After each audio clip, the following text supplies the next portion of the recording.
3, 2, 1. Here we go!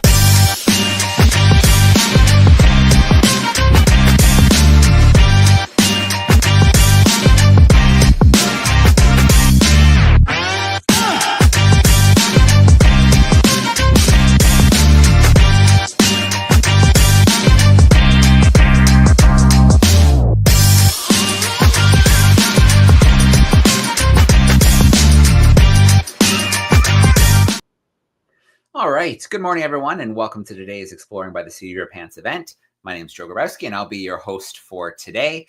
It is World Ocean Week, and as we love to do here in June, we celebrate by hosting scientists, explorers, and conservationists who are in the ocean space. So have dedicated their careers to exploring it, to documenting it, to protecting it, and really bringing it into us.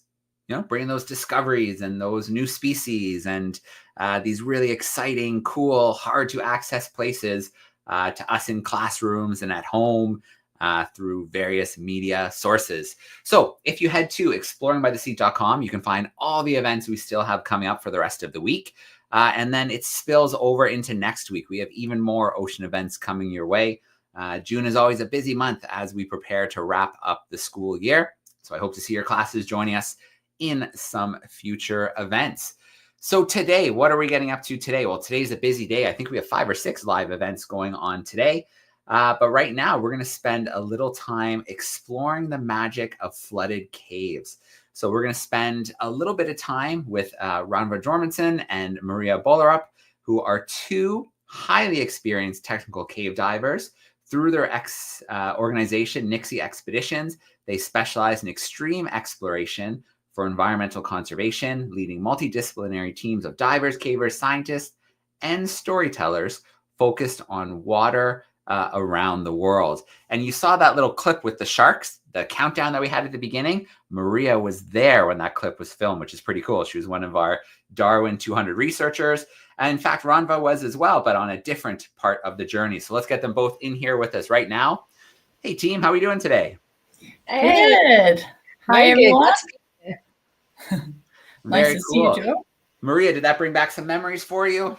Oh, it did. It did. That was some of the best diving I've done, and I've done a lot. The Pacific Ocean and the amount of sharks and fish out there is just such a healthy ecosystem. Yeah. Yeah, very cool. Well, it's great to have the 2 of you with us. We always love to steal some of your time, whether it's in the field or back home, doesn't matter. We like having you with us. And we're excited to have you with us for Ocean Week and talking about really your specialty, getting into those amazing caves and bringing that world to us. Oh, we're excited to share. We got a bit of a presentation here, but unfortunately we struggle a bit with getting the video working. So we'll have to do a little bit of back and forth, but so just so you're forewarned. But yeah, like Joe said, today we're going to be talking about cave diving and what really is the magic of flooded caves, are definitely our favorite thing on planet. So like Joe said, my name is Rannva. I'm originally from the Faroe Islands. So if you look up the Faroe Islands, it's actually the most remote country in Europe. It's a tiny island nation in the middle of the North Atlantic. I'm a diving instructor. I've been diving for 17 years, and I learned to dive in Australia on the Great Barrier Reef, and I did that because I'd seen Finding Nemo and I wanted to see the corals and the Great Barrier Reef for myself. Now I work as a sales director for a company that makes scuba diving equipment called Fourth Element, and I co-founded Nixie Expeditions with my best friend and cave diving buddy Maria, who sits here with me. That's me. So yeah, my name is Maria Bollerup, and I'm from Denmark, and I'm also a diving instructor, and I've been diving since I was 16 years old. I started diving because I wanted to find archaeology. In Denmark, we had Stone Age villages just off the coast, and that was my beginning of the venture. But today I run companies that are both training divers, both new beginners, but also those who wants to go deeper or into caves. And then I have Nixie Expeditions with Rannva, which is absolutely my favorite thing in the world. And we'll tell you more about that in a minute. So what are caves?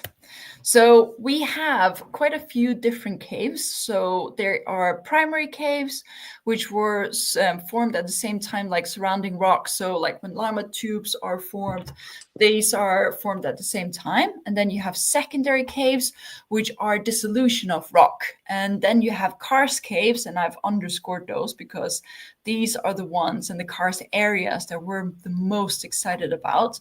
And again, they are dissolution. We'll show you a graph in a bit exactly what they look like. But then you have two other type of caves, which are called talus caves, which are formed by the accumulation of large rocks, and then rock shelters, which are kind of overhanging rock, or if you think of a rock falling into a cliff. But here you have a slide through of karst topography. So you can see both dry caves and wet caves here. So if you think of limestone as a rock where acidic rainwater falls from the sky, and then it kind of starts dissoluting the rock underneath, and so starting to develop small crevices that then start building large caves. So you both have dry caves, but you also have wet caves that you can see at the bottom of the picture here. And the wet caves are particularly the ones that we're excited about, because those you can go diving in. And down at the bottom, you can see there's impermeable rock. And that's where it's not limestone anymore, but actual just rock formations. And you can't get through that with the acidic rain anymore. So some of the things that we're excited about as well. So for example, if you go to Mexico, you have something called cenotes. And the cenotes is because there's dry cave sections going through the ground, but at some point, maybe that roof gets too thin, and then you have a collapsed sinkhole called cenotes, and that can act as our entry into the dry cave and further into the wet caves below. So the wet caves are interesting as well, because that's where a lot of our fresh water is. And that's something that we are very passionate about, because there's so much water underneath our feet, and fresh water is something that we need to look after and protect very quickly. But where can you find cave? So karst and karst areas, they are found almost everywhere in the world. So these red markings here on the map, these are all karst areas, which show you where you can find caves. Only about 10% of the world's caves have yet been discovered. So there is so much potential left for exploring and finding areas where no person has ever been before. Together with ocean exploration, which is quite fitting today with it being Ocean Week. The oceans and the caves, or our inner spaces, are some of the final frontiers of exploration on our planet. So, do you want to take this one on, Bud?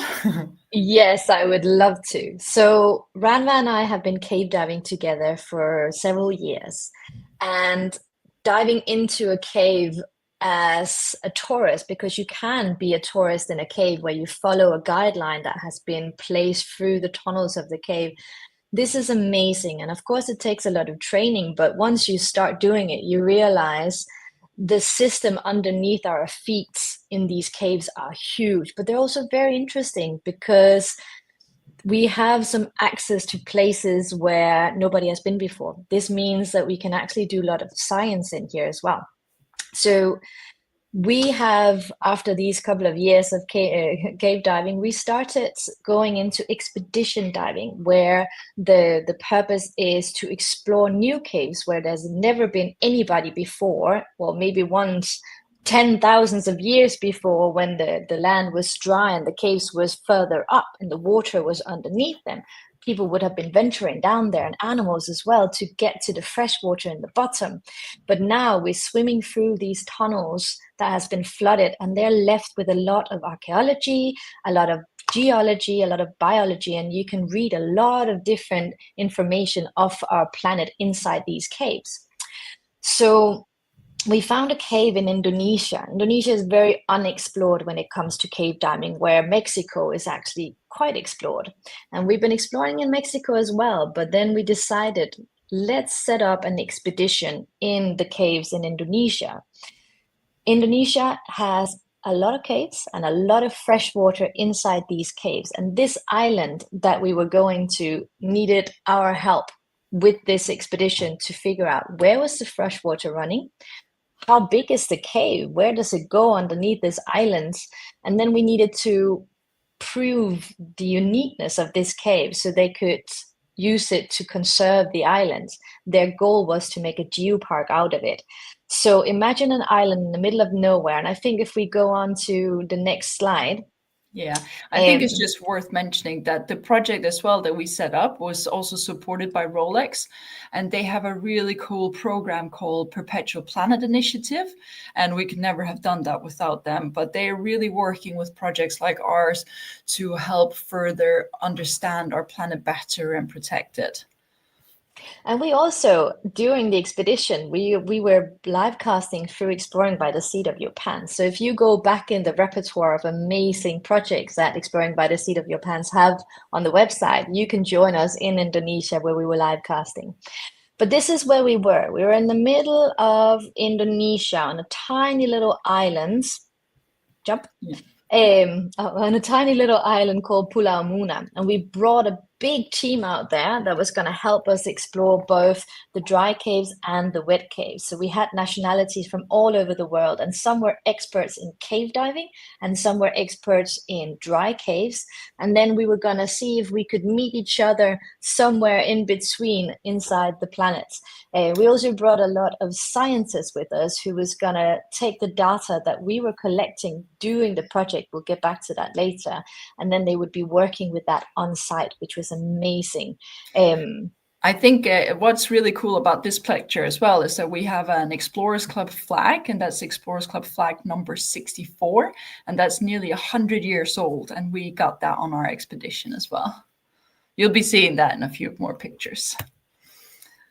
So after we finally got the team out to Indonesia, we then started going around figuring out where to go. So the locals thought it was hilarious. You had all these people asking, where's the ayah, where's the water? But they were very helpful. And we spent the next few days trying to digging around because, like Maria said, this island is so remote. We had to bring everything with us, like tanks and cave diving equipment and caving equipment. And the kids were very interested as well to see what we were doing. In particular, Maria and Alex, who were blonde and from Scandinavia, were very interesting because they've hardly ever seen anyone with blonde hair before. That's kind of how remote this island was. But then we finally came to our part, which was the dives. And here you have Maria and I getting ready for our first dive. So this is in the Laulawi cave system, and we're in the water getting ready. The woman sat there topside. That's our science coordinator, Dr. Christine Toxverd, who is doing our pre-dive safety check, just making sure that every single thing is working on our units and our rebreathers, that we're certain that we have everything with us and we know exactly what to do. Because when you go inside the caves like that, the only way to come back out again is to swim back out. So you just need to make sure that everything works and you're really diligent with your pre-dive safety checks. But then we come into the caves, and I think, Maria, you can take this one. Yeah, so caves are very different. This cave in particular is absolutely beautiful. It's made, can we jump through the pictures of the cave? So yeah. It's made out of an ancient coral reef. And at some point, this ancient coral reef has been dry. So like Rannva is saying, the water has been dribbling down, but it means that when you were diving through it, you could see the fossils of the cave. Like this is a picture of seashells, and it was a whole block of them. So wherever you turned around inside the cave, you would be able to find corals and shells and everything that used to live on this coral reef, now today an island. There's also, this cave is about 5.2 kilometers long. And inside it, you had these air pockets. So you could actually surface inside and you could talk to each other in these giant rooms.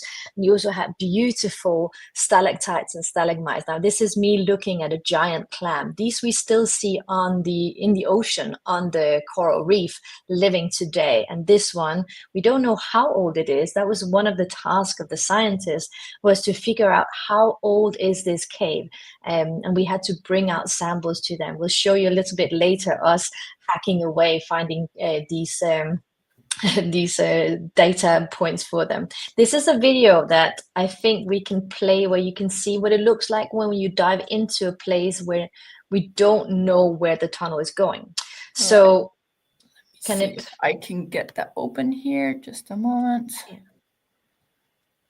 So while you do that, when you dive into a tunnel, it can take many forms and many passages. So you have to pull a line with you, and this is your guideline.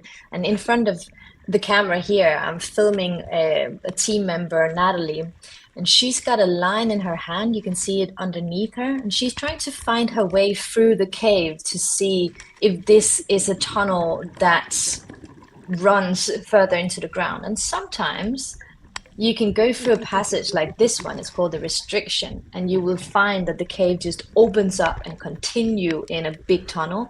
And other times, like in this particular instance, the cave just gets too tight and you cannot continue. Now, this might look a little bit scary to some. You see the cave is actually drizzling down on the back of her because it's very soft. It's calcium carbonate, so it's like chalk, what you would use when you write on blackboards in the old days when we were using chalk in the classrooms. But this line that she's pulling, this is our lifeline. And sometimes, like in this instance, it becomes completely silted out so you can't see anything. And that's where this line is your way out of the cave. Maybe, Joe, can you help us get back to the presentation, please? Yep, you should be back now. Perfect. Thank you very much. Perfect. Shall I take this one and then we can jump to you, Rannva? Yep. So one thing is to find the way through the cave and figure out where is it running and how big is it. But you need to make a map of it as well. So the line that we pull through the cave and leave in there, we also measure it to figure out, when we know the length of this line, we also know the length of the cave. And then we use a compass to figure out where is the line turning, and we take a depth measurement of it. And then afterwards, you have a stick map that will go and show you on the ground where is this cave actually running underneath your feet. Yeah. Then we have another fun video as well. It's not just swimming inside of the caves that you can do. You can actually also go scootering. So that was by far one of the more fun training sessions that we got to do in the caves. Let me see if I can get that video up here as well, where we have Maria. Could you play the scootering video, Joe, please? Yeah, so that was one of our training sessions in Mexico. We're actually outside of the cave here, having so much fun. But not only is it fun scootering inside of a cave, it's actually quite an important tool for us to use for our cave diving. It helps you preserve energy. It gets you quicker in and out of the cave if you have any issues.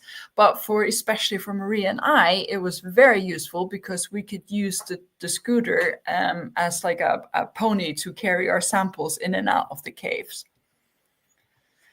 So I think we're just going to skip those. We then came out with samples, and that was very exciting to bring them out to our scientists.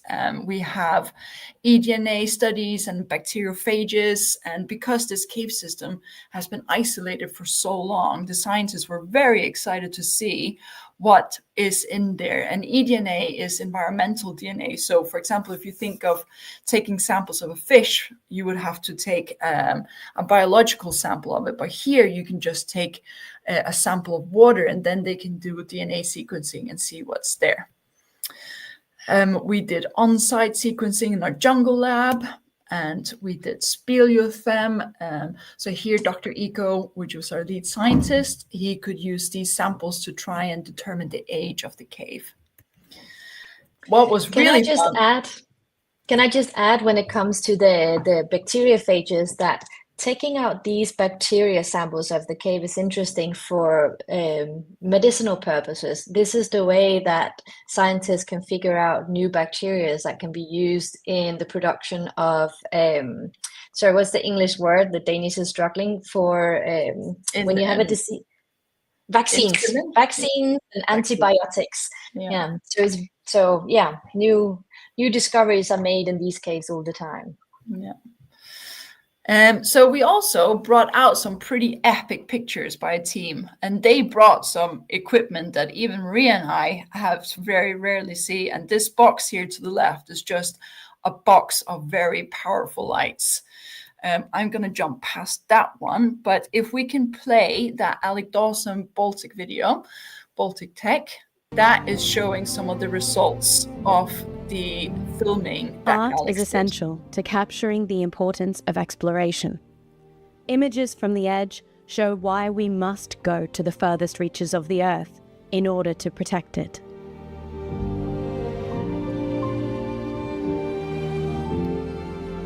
On Expedition Butang, we traveled deep into the Lau Laui cave aquifer, now the longest cave system ever recorded in Southeast Asia, at 5.2 surveyed kilometers. An ancient coral reef hidden beneath Pulau Muna for millions and millions of years.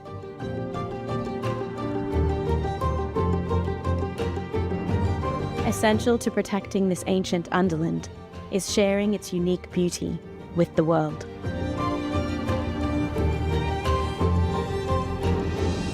But working at the edge of the unknown in extreme environments multiplies both risks and challenges. Gear is more complex, shots are far harder to plan, and locations take longer to find, configure, and light, and all on the ticking clock of the elements: air, temperature, battery, time. Yet from these most challenging places comes the most impactful art. Art that speaks to the fragile beauty of our natural world. And so we embrace the unknown, we learn to use the difficulty, and we return to share from a new perspective the extraordinary, precious world beneath our feet.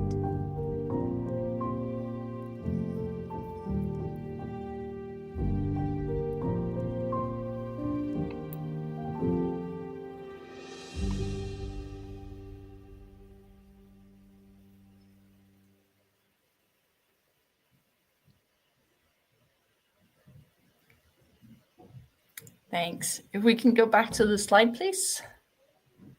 Oh, it still gives me goosebumps seeing that video. It's one of the most stunning caves I've ever dived inside. And actually having that scooter inside of that cave, you can see the water so clear, it feels like you're flying through space. It was just unreal. We obviously also had, can we get the presentation? Here we go. We also had our dry caving team, and they spent a lot of time hacking through the jungle and finding other caves around the Lau Laui cave system. And they found some really, really beautiful. There's actually a little person standing at the bottom of that image that just gives you a sense of the grandness and the scale of these caves that are on this island. They found some cool things like this spider. If you look a bit closer, you can see that this is a mom that's carrying her kids on her back. Yeah, I find it a little bit scary, but the scientists were very excited about seeing this cave spider. What was also cool is that the locals have a really tight connections to the caves. And what we're seeing here are actually tombstones made out of stalactites from within the caves. And they believe that all life erupted from inside the cave from a single drop from a stalactite.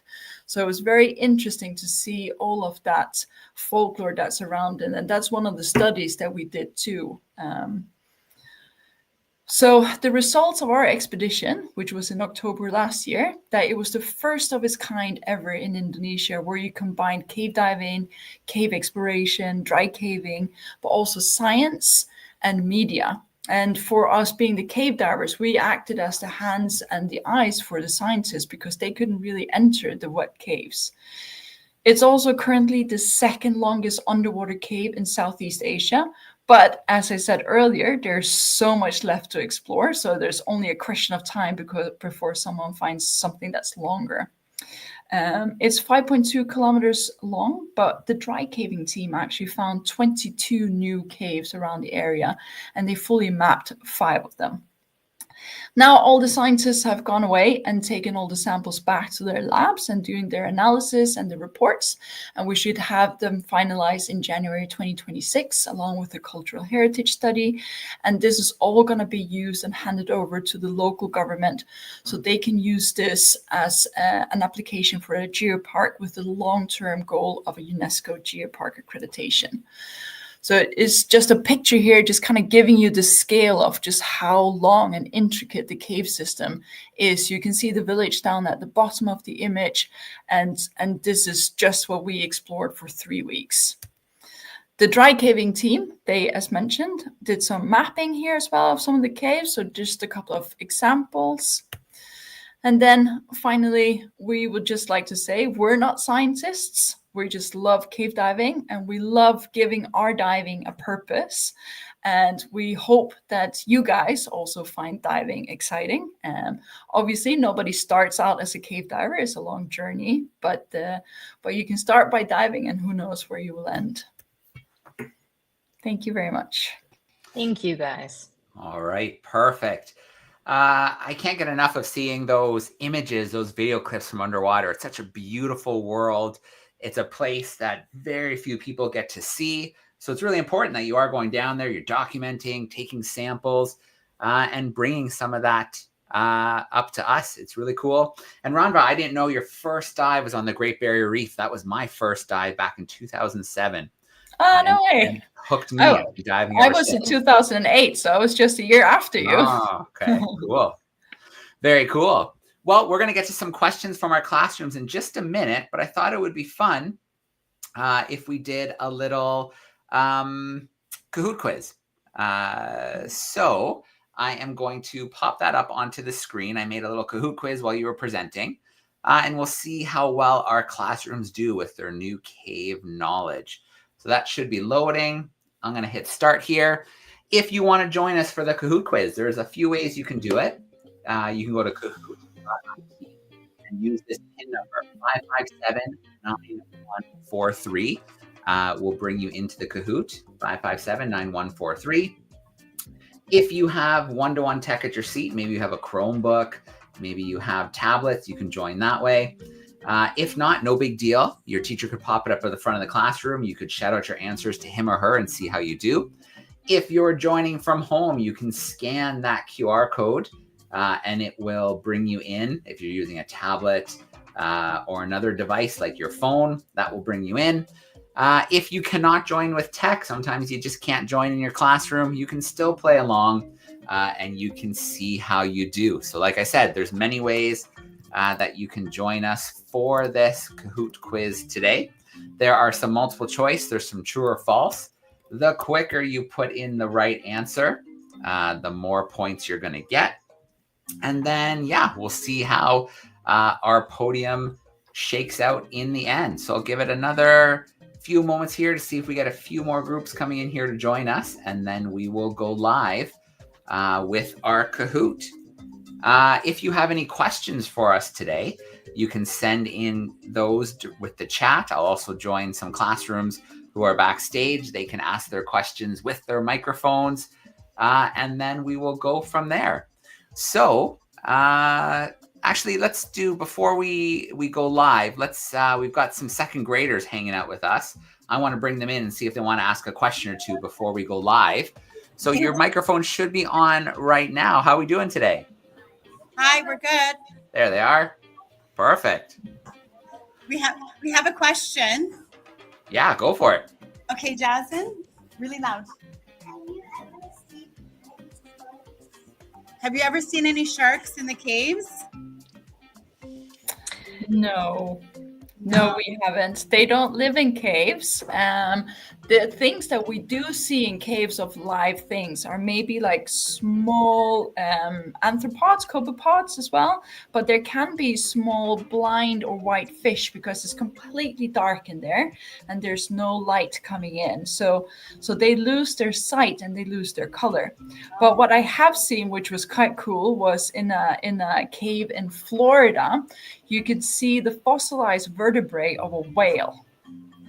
Oh, that's interesting. Yeah. Very cool. Thank you. All right. We'll check in with you after the Kahoot. I'm going to do one more from online, then we'll start our Kahoot. So, do you ever have currents in the cave? And how are you not kicking up the silt all the time? Ooh, good That's questions. a very good question. Yeah. Yeah. So yes, there can be a current in a cave depending on the type of the cave. Now, this cave in particular is you will have the current from the tide of the ocean around it. So imagine the fresh water sitting like a little lens inside the island, and around the island you have the ocean. Now this ocean has a tide that goes up and down, and when it does that, it will be pushing the fresh water inside the island, because the island is like a sponge. It's an old coral reef. We know that now, that is perforated, and that will move the water in there. So that's a very slow current. But in other caves, like in Florida, So just elaborating on that one, but like, so the reason why the fresh water sits on top is because fresh water is less dense than salt water. So salt water sits at the bottom. You can actually, if you go sometimes cave diving, for example, in Mexico, there's a super clear line where you can see the fresh water on top and the salt water on the bottom, which is called a halocline, which is very cool. Yeah, that's very amazing to see. But in Florida, where you have, it's like a river system, when you dive through that, you will have the flow of the rainwater pushing the water through the caves. And that current can be very strong, so strong that you can't swim against it. You have to crawl on the walls and find lee inside the cave, which can be very fun on the way out, but hard work on the way in. Yeah. All right. Well, it looks like we've got some classrooms in place, so let's get this Kahoot going. True or false, multiple choice. The quicker you put your answer in, the more points you are going to get. So let's give it a go, and let's see how we do. Okay. What kind of caves are Rannva and Maria diving in? If you remember, we had those caves from the very beginning. So what kind of caves are they diving in? You've got a few more seconds on the clock to get something locked in.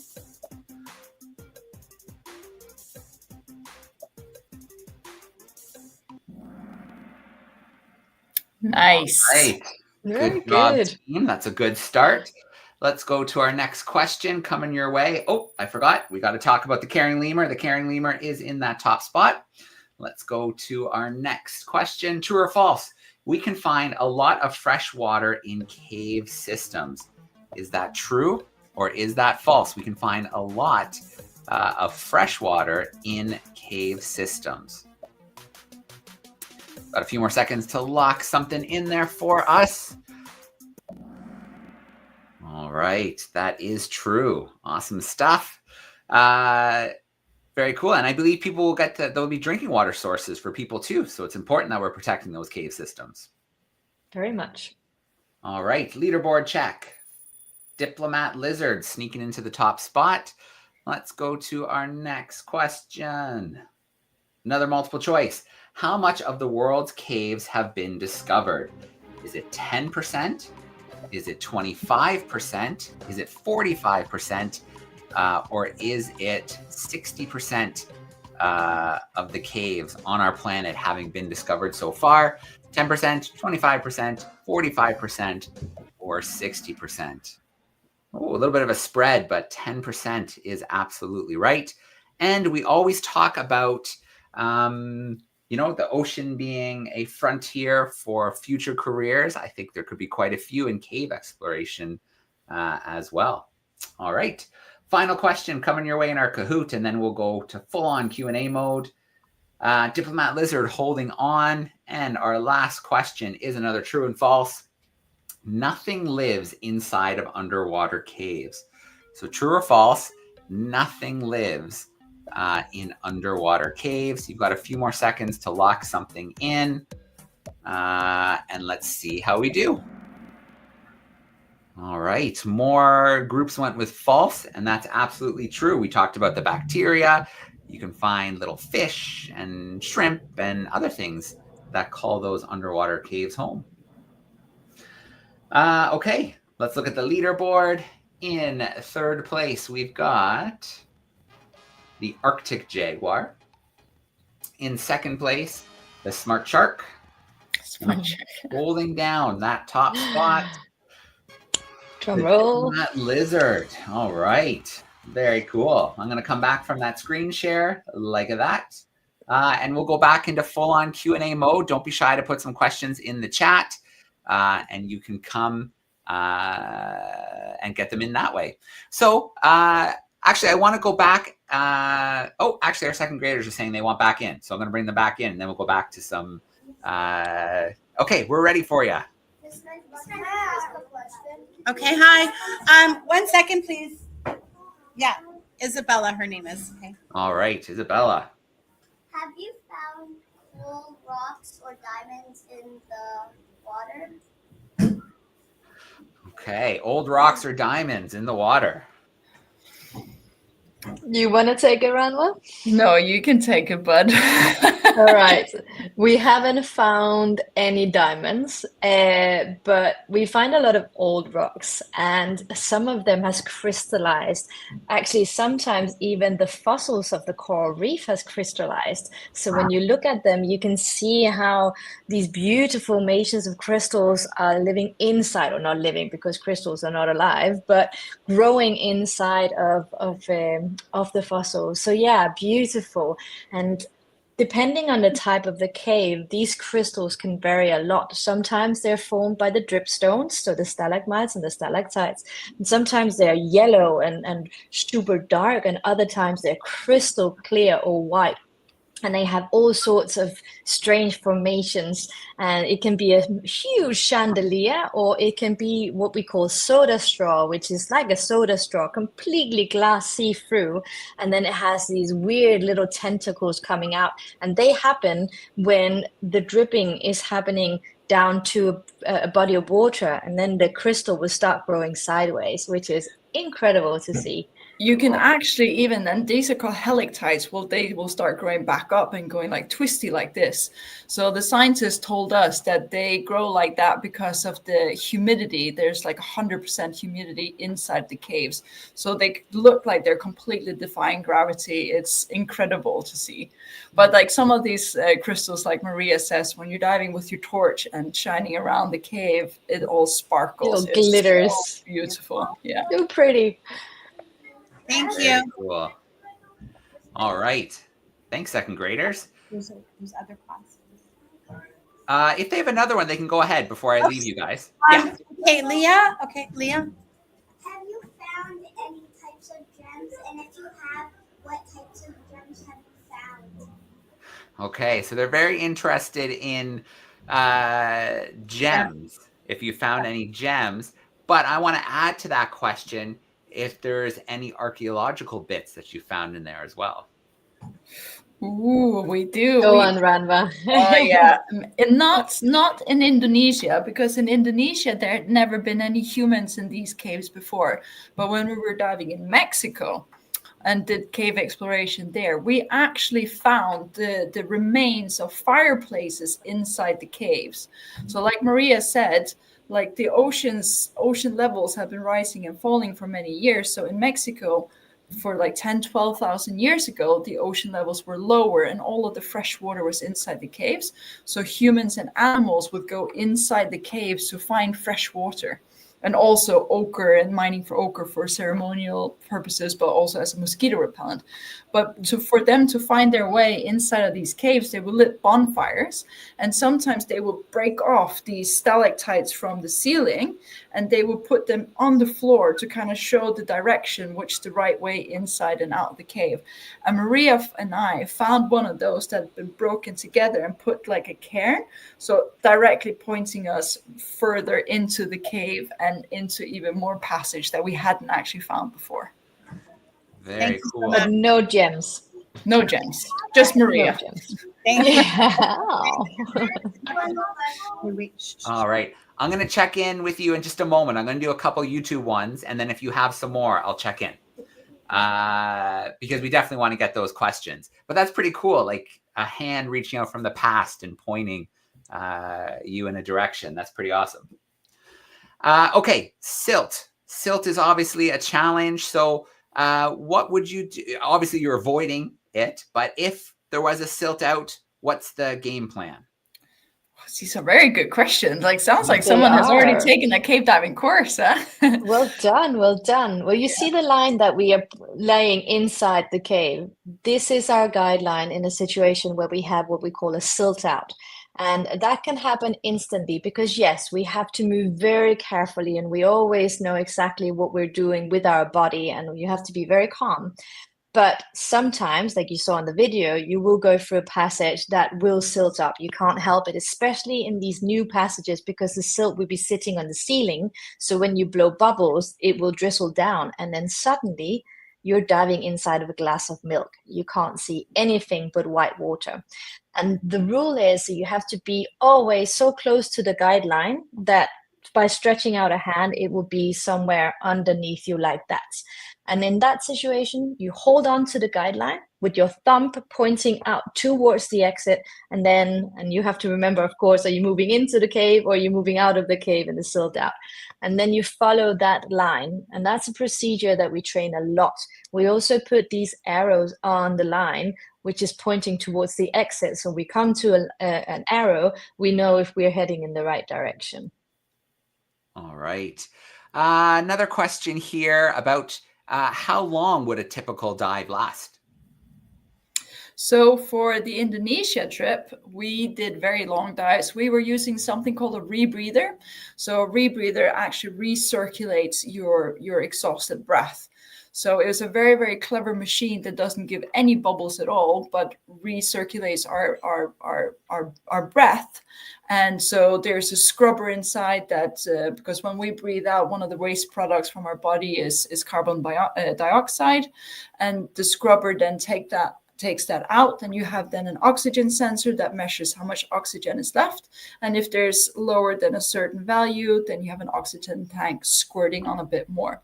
So these machines are very, very clever, quite technical, but very clever. And so they gave us the opportunity to be inside these caves for 3 to 4 hours at a time. But you can extend these machines to be there for 10 hours if you wanted to. But for us, 3 to 4 hours was enough. Okay. Let's see. Okay. So those look like tight spaces. Did you ever damage your tank or the cave? That's a good question as well. That's a very good question, and something that is discussed quite a lot in the team when we dive inside of these caves, because you go in there to protect them. You go in there to learn and to enjoy the beauty of them. But the equipment side, no, we don't have any personal experience with that, because you're always on top of your equipment. Of course, accidents can happen. I had a hose that blew once inside of a cave because there's such a high pressure in them. And that's an accident that you plan for, so you know exactly what to do. But with the cave and breaking that, we are so careful in there. But Rannva and I had to take samples out on this expedition, and we actually had to go in there with a little chisel and a hammer and hammer off a part of the cave to bring out to the scientist, Dr. Eco, so he could date the cave by looking at the layers. So you know how a tree, when you cut the tree, you've got the rings, and the rings in the tree, the ores will tell the age of it. It's the same with the stalactites of the cave. that will tell the geologist how old it is and what was living in the atmosphere and even in the ground back then. So the short answer is yes, we have to do a little bit of damage in the name of science, but we try to do it so respectful and so carefully as possible. But when we just dive in them, no, we don't touch, we don't feel, we are super, super careful. Except if you're diving in a high flow cave where there's lots of current, like Maria said earlier. So those caves don't have these kind of delicate formation because they would have blown away by the current anyway. So you're kind of like Spider-Man crawling against the walls to get inside the caves here. Those you're allowed to they're touch. quite hard. Yeah. All right. Well, I think students can understand for science, taking a few samples. I think that's fair game. Yeah. Okay, second graders, do you want one or two more before we wrap up for today? Yes, okay. See, my name is Olivia. What is the biggest cave you've dived in before? Ooh, biggest cave I've dived in. Mexico, Rannva, you take it away. Longest cave on the planet. Yeah, that's the cave system called Dos Ojos. Is it called Dos Ojos now?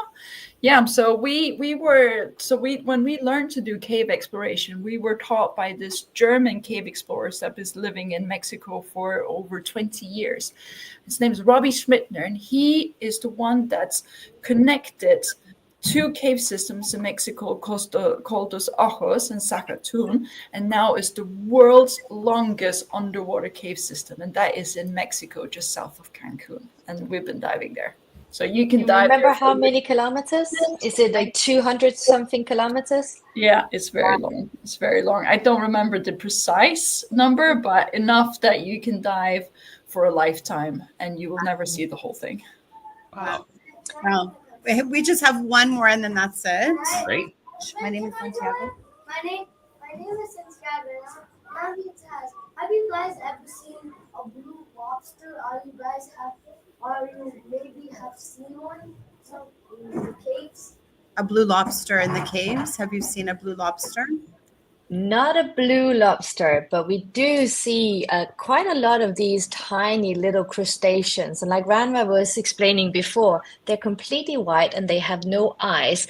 So when you're diving through the tunnel, sometimes you see these wide little things coming down through the cave. And when you swim up to them, they are perfect little shrimps and crabs and beautiful creatures, but not a blue lobster.